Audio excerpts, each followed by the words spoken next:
ನಮ್ಮ ತಂದೆಯವರ ಶಿಷ್ಯ ಪ್ರದೀಪ್ ಅವರು. ಕೃಷ್ಣೇಶ್ ಶೆಟ್ಟರು ಅಂತ ಹೇಳಿದ್ರೆ, ಬಸ್ ಏಜೆಂಟ್ ಕೃಷ್ಣೇಶ್ ಶೆಟ್ಟರು ಅಂತ ಹೇಳಿದ್ರೆ ಪ್ರದೀಪ್ನಿಗೆ ಭಾಳ ಆಸೆ, ನಮ್ಮ ತಂದೆಯವರಿಗೂ ಭಾಳ ಆಸೆ. ನಾನು ಕೂಡ ಬಸ್ ಏಜೆಂಟಾಗಿ ಕೆಲಸ ಮಾಡ್ತಾಯಿದ್ದೆ. ನಾನು ಹೆಚ್ಚು ಕಡಿಮೆ ಅದೇ ಟೈಮ್ನಲ್ಲಿ ಮುಂಗಾರು ಪತ್ರಿಕೆಗೆ ಸೇರುವಂಥ ಸಂದರ್ಭ. ನಾನು ತೀರ್ಥಹಳ್ಳಿ ಬಿಟ್ಟು ಮಂಗಳೂರಿಗೆ ಹೋಗುವಂಥ ಕಾಲ. ಆವಾಗ ಪ್ರದೀಪ್ ಅವರು ನಮ್ಮ ತಂದೆ ಶಿಷ್ಯರಾಗಿ ಬಂದಿದ್ದರು. ತುಂಬ ವರ್ಷಗಳ ಕಾಲ ಪ್ರದೀಪ್ ಅವರು ನಮ್ಮ ತಂದೆಯ ಶಿಷ್ಯರಾಗಿ ಬೆಳೆಯುವ ಸಿರಿ ಮೊಳಕೆಯಲ್ಲಿ ಅನ್ನೋ ಹಾಗೆ ನಾನು ಗಮನಿಸಿದಾಗ ಪ್ರದೀಪು ಆರಂಭದಲ್ಲೇ ಒಂದು ರೀತಿಯ ಏನು ವ್ಯವಹಾರ, ಬಿಸ್ನೆಸ್, ಉದ್ಯಮ ಇದ್ರ ಬಗ್ಗೆ ಎಲ್ಲ ಭಯಂಕರ ಅವರಿಗೆ ಆಸಕ್ತಿ. ಮತ್ತು ಏನಾದರೂ ಮಾಡಬೇಕು, ಮಾಸ್ ಸಾಧನೆ ಅಂತಕ್ಕಂಥ ಒಂದು ಅಭಿಲಾಷೆ. ಜೊತೆಗೆ ಇವ್ರ ತಂದೆ ಭೋಜಣ್ಣ ಇದ್ದಾರಲ್ಲ, ಅವರು ಅತ್ಯುತ್ತಮ ವಾಲಿಬಾಲ್ ಆಟಗಾರರು. ನಾವೆಲ್ಲ ಸಣ್ಣಕ್ಕಿರುವಾಗಿಂದಲೂ ನೋಡಿದಂಥ ವಾಲಿಬಾಲ್ ಆಟಗಾರರು. ಅವರು ಬಳೆ ಅಂಗಡಿಯಲ್ಲಿ ಕೂತ್ಕೊಂಡು ಸಂಜೆ ಟೈಮ್ನಲ್ಲಿ ಬಂದುಬಿಡ್ತಿದ್ರು. ಪುರಸಭೆ ಮೈದಾನ, ಆಗಿನ ಕಾಲದ ಪುರಸಭೆ ಮೈದಾನ, ಶ್ಯಾಮೆ ಹೆಗಡೆಯರು ಮತ್ತು ಭೋಜಣ್ಣ ಎಲ್ಲರೂ ಕೂಡ ಅತ್ಯುತ್ತಮ ವಾಲಿಬಾಲ್ ಪಟುಗಳು. ಪ್ರತಿನಿತ್ಯ ಒಂದು ದಿವಸನೂ ಕೂಡ ಬಿಡದೆ ಅವರು ವಾಲಿಬಾಲ್ ಆಡ್ತಾಯಿದ್ರು. ಅಷ್ಟು ಒಂದು ಶ್ರದ್ಧೆಯಿಂದ ಅವರು ವಾಲಿಬಾಲ್ ಆಡ್ತಾಯಿದ್ರು. ಕಣ್ಣಿಗೆ ಕಟ್ಟುವಂಗಿದೆ ಇವ್ರ ತಂದೆಯವರ ವಾಲಿಬಾಲ್ ಆಟ. ಪ್ರದೀಪ ಅದಕ್ಕೆ ತದ್ವಿರುದ್ಧ. ಅಂದರೆ ಕ್ರೀಡಾ ಸಾಧನೆ ಇಲ್ದಿದ್ರು ಕೂಡ ಬೇರೆ ಉದ್ಯಮದಲ್ಲಿ ತುಂಬ ದೊಡ್ಡ ಸಾಧನೆ ಮಾಡಿದ್ದಾರೆ. ಈಗ ಒಂದು ದೊಡ್ಡ ಬಟ್ಟೆ ಅಂಗಡಿ, ಒಂದು ಉದ್ಯಮ ಸ್ಥಾಪನೆ ಮಾಡಿದ್ದಾರೆ ಮಾರ್ಕೆಟ್ ರೋಡಲ್ಲಿ. ಅದು ತುಂಬ ಚೆನ್ನಾಗಿ ನಡೀತಾ ಇದೆ. ನಾನು ಅಲ್ಲಿ ಹೋದಾಗೆಲ್ಲ ಹೇಳ್ತಾ ಇರ್ತೀನಿ, ದಕ್ಷಿಣ ಕನ್ನಡಕ್ಕೆ ಹೋದರೆ, ಶಿವಮೊಗ್ಗ, ಅಲ್ಲಿ ಇಲ್ಲಿ ಎಲ್ಲೋದ್ರೂ ಕಾರ್ತಿಕ್ ಬಟ್ಟೆ ಅಂಗಡಿದೆ ಬೋರ್ಡು. ಏನೋ ಪುಟ, ಕಾರ್ತಿಕ್ ಬಟ್ಟೆ ಅಂಗಡಿದೆ ಬೋರ್ಡು.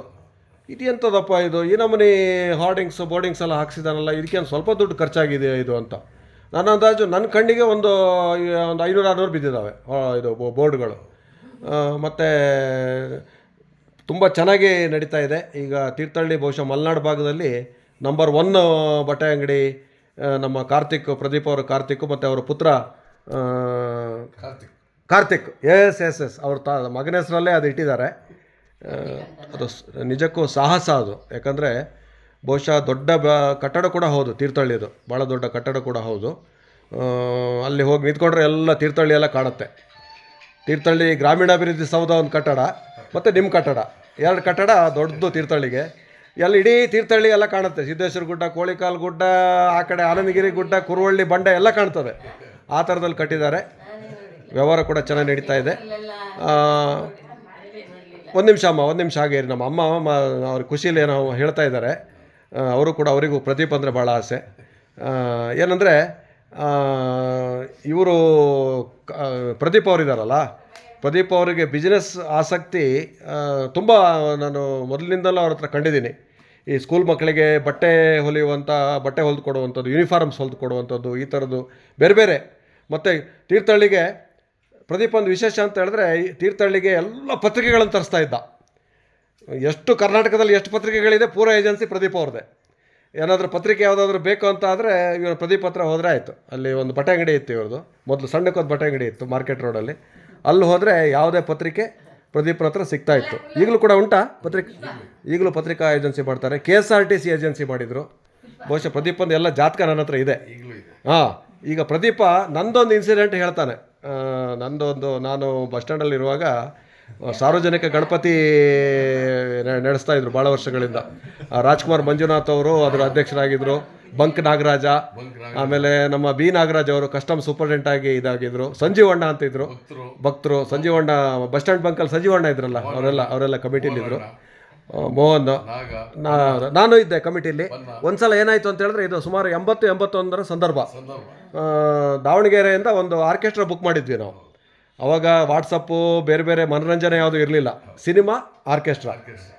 ಗಣಪತಿ ಹಬ್ಬ ಅಂದರೆ ಆರ್ಕೆಸ್ಟ್ರಾದಲ್ಲಿ ಇಡೀ ಮಲೆನಾಡಿನ ಜನ ಎಲ್ಲ ಸೇರ್ತಿದ್ರು. ಬಸ್ ಮಾಡ್ಕೊಂಡು ಬರ್ತಾಯಿದ್ರು ಆರ್ಕೆಸ್ಟ್ರಾ ನೋಡೋಕ್ಕೆ, ಪಿಕ್ಚರ್ ನೋಡೋಕ್ಕೆ ಮತ್ತು ಆರ್ಕೆಸ್ಟ್ರಾ ನೋಡೋಕ್ಕೆ ಬಸ್ ಮಾಡ್ಕೊಂಡು ಬರ್ತಾಯಿದ್ರು. ಅಂಥ ಒಂದು ಕಾಲಘಟ್ಟ. 80-81 ಇಸ್ವಿ ಒಂದು ಇನ್ಸಿಡೆಂಟ್ ಆಯಿತು. ಅದು ನಮ್ಮ ಪ್ರದೀಪ್ ಬಾಯಲ್ಲೇ ಕೇಳೋಣ ನಾವು. ಹೇಳಿ ಪ್ರದೀಪಣ್ಣ. ಸುಮಾರು ಗಣಪತಿ ಕೂರಿಸಿದಾಗ ಅವತ್ತಿನ ದಿನ ಒಂದು 5,000 ಜನ ಸೇರಿದ್ರು. 5,000 ಜನ ಸೇರಿದಾಗ ಆರ್ಕೆಸ್ಟ್ರಾ 10:30 ಆದರೂ ಸ್ಟಾರ್ಟ್ ಆಗಿರಲಿಲ್ಲ.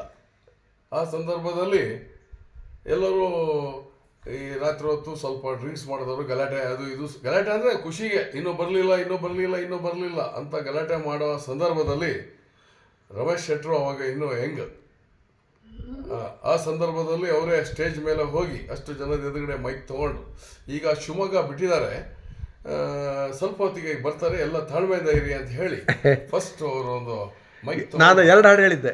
ಒಂದು ಹೊಸ ಬೆಳಕು ಪಿಕ್ಚರ್ ಅವಾಗ ರಿಲೀಸ್ ಆಗಿ ಟೈಮು ರಾಜ್ಕುಮಾರ್ ಹೇಳಿದ್ದು ಹೊಸ ಬೆಳಕು ಅಂತ ಒಂದು ಹಾಡು, ಆಮೇಲೆ ಚೆಲುವೆಯೇ ನಿನ್ನ ನೋಡಲ್ವ ಅಂತ ಹೇಳಿದ್ದು.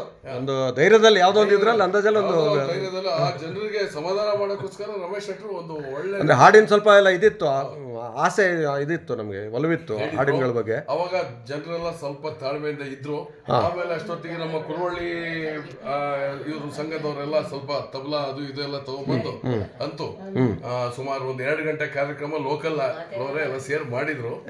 ಆ ಸಂದರ್ಭದಲ್ಲಿ ಎಲ್ಲರಿಗೂ ಈಗ ಬರುತ್ತೆ ಅಂತಾನೆ ಹೇಳಿ ಲಾಸ್ಟಿಗೆ ಮಳೆ ತುಂಬಾ ಬಂತು. ಪಾಪ ತಾಳ್ಮೆಯಲ್ಲಿ ಎಲ್ಲ ವಾಪಸ್ ಮನೆಗೆ ಹೋದ್ರು. ಆ ಸಂದರ್ಭದಲ್ಲಿ ದಾವಣಗೆರೆ ಬರಲೇ ಇಲ್ಲ. ಅಂತ ಸಂದರ್ಭದಲ್ಲಿ ರಮೇಶ್ ಶೆಟ್ಟಿಯವರ ಧೈರ್ಯ ಸ್ಟೇಜ್ ಮೇಲೆ ಹೋಗಿ 5,000 ಜನಕ್ಕೆ ಅವಾಯ್ಡ್ ಮಾಡ್ಬೇಕಲ್ಲ, ಬಸ್ ಸ್ಟ್ಯಾಂಡ್ ಕಮಿಟಿ ರಾತ್ರಿ 10ರಿಂದ 12 ತನಕ ರಮೇಶ್ ಅಣ್ಣ ಮಾಡಿದ್ದಾರೆ. ಈಗ ಏನಂದ್ರೆ ನೆನಪಾಯ್ತು ಸ್ನೇಹಿತರೆ, ನಾನೇನು ಇದು ಕೇಳಿ ನಿಮ್ಮ ಕೇಳಿಸ್ಕೊಳ್ತಿರೋದಲ್ಲ.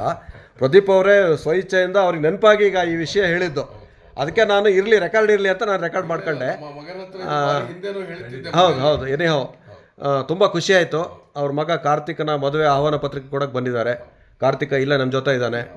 ಬೆಳಗ್ಗೆ ಪ್ರತಿ ದಿವಸ ವಾಕಿಂಗ್ ಮಾಡ್ತಾನೆ, ಅವನು ದಿವಸ ಸಿಗ್ತಾನೆ ನನಗೆ, ಸಖತ್ತಾಗಿ ವಾಕಿಂಗ್ ಮಾಡ್ತಾನೆ. ವೆರಿ ಸ್ಮಾರ್ಟ್, ನೋಡೋಕ್ಕೂ ಸ್ಮಾರ್ಟ್ ಆಗಿದ್ದಾನೆ. ಅವನಿಗೆ ಒಳ್ಳೇದಾಗಲಿ, ನಿಮ್ಮ ಕುಟುಂಬಕ್ಕೆ ಒಳ್ಳೇದಾಗಲಿ, ನಿಮ್ಮ ವ್ಯವಹಾರಕ್ಕೆ ಒಳ್ಳೇದಾಗಲಿ. ಅಭಿನಂದನೆಗಳು. Congratulations Karthik and Pradeep. ನಮಸ್ತೆ, ಇಬ್ಬರಿಗೂ ನಮಸ್ತೆ.